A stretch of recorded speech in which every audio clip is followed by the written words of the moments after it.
Viewer discretion is advised.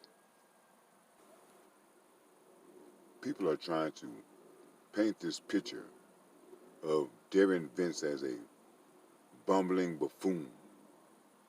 I mean, he is a bumbling buffoon, but he's not as ignorant as people believe. There's this old trick that people use when they get in trouble. They feign ignorance. And this man is feigning ignorance, but the trick will not work. Vince, who is from St. Louis,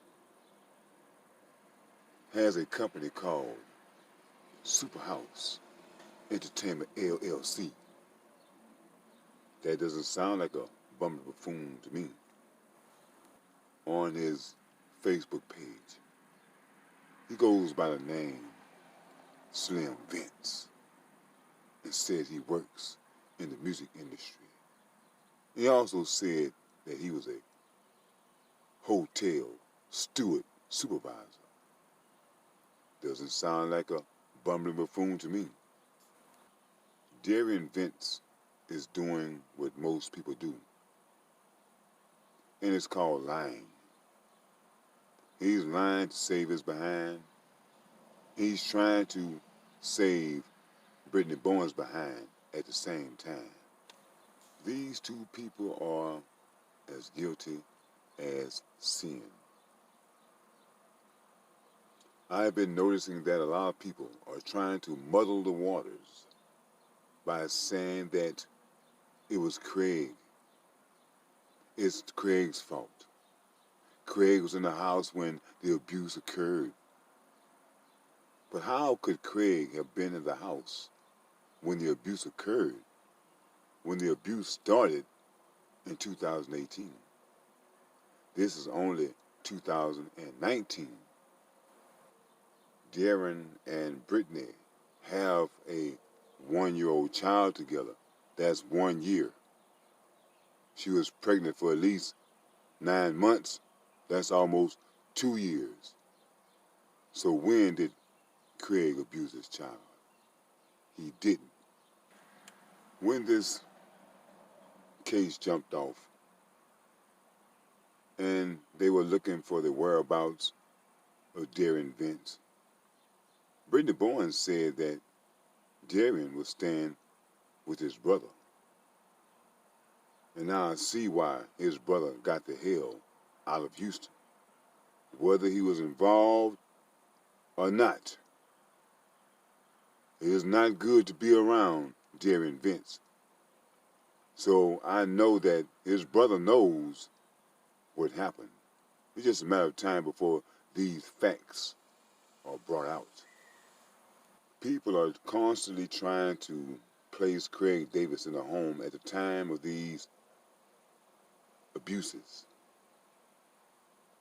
But it is impossible unless Brittany is some type of Mac player, have 2 men living in the house, which I don't see, because it's obvious.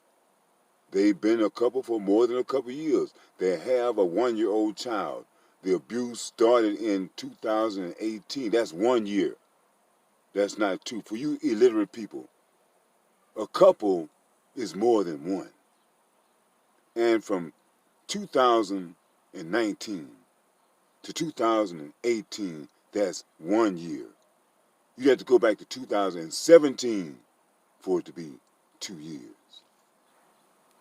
People have tried to tell me who Brittany and Darren were living with during the time of these abuses.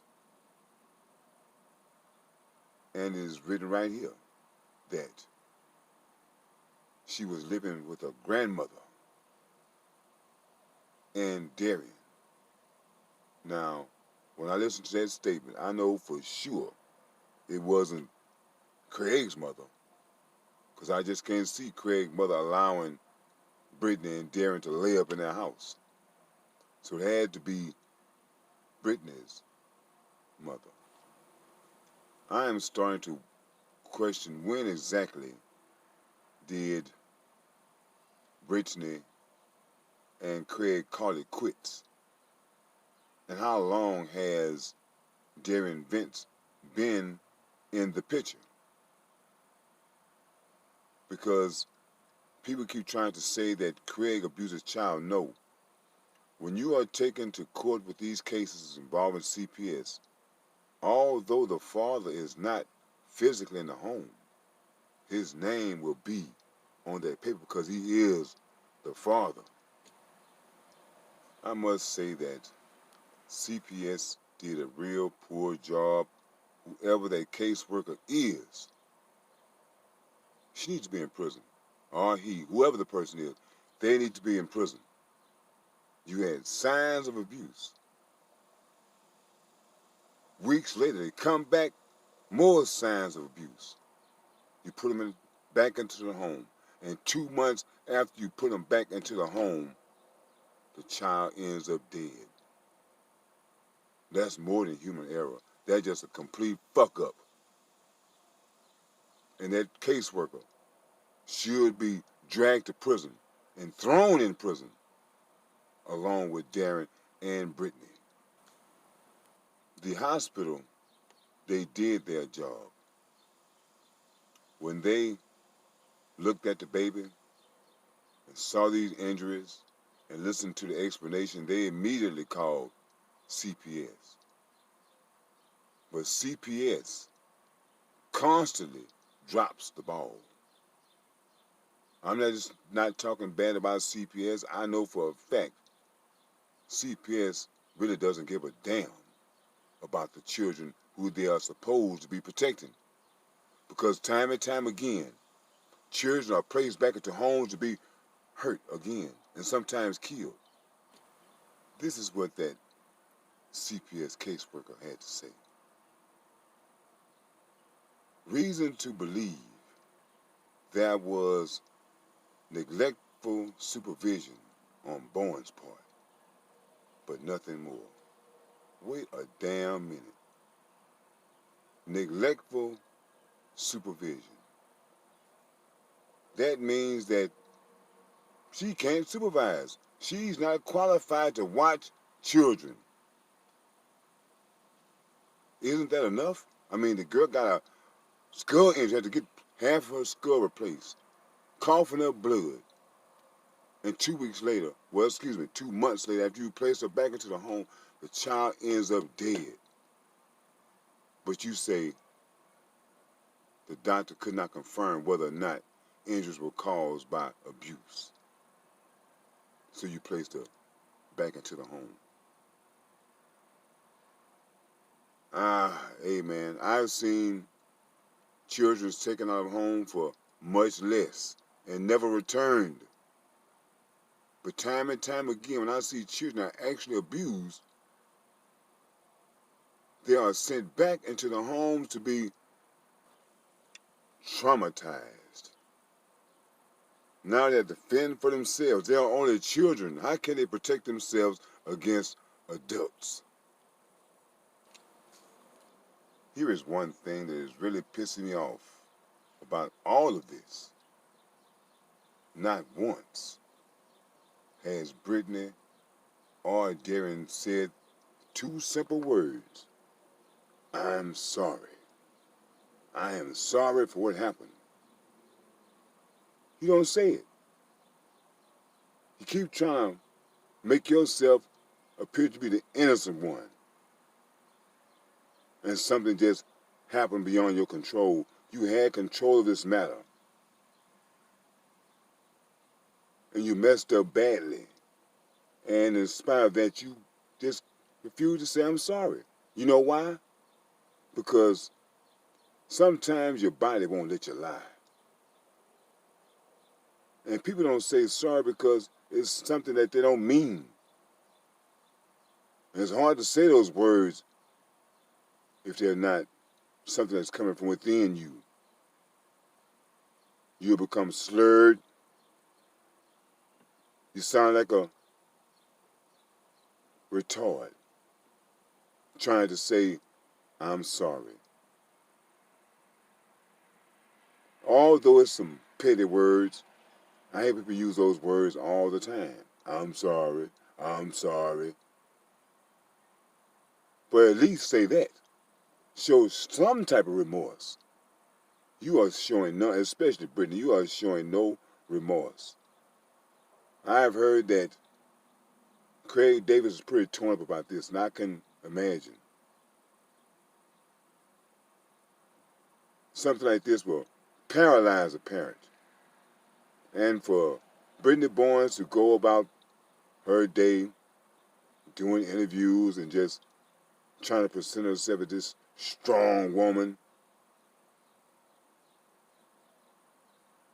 you're going to get ready to break down.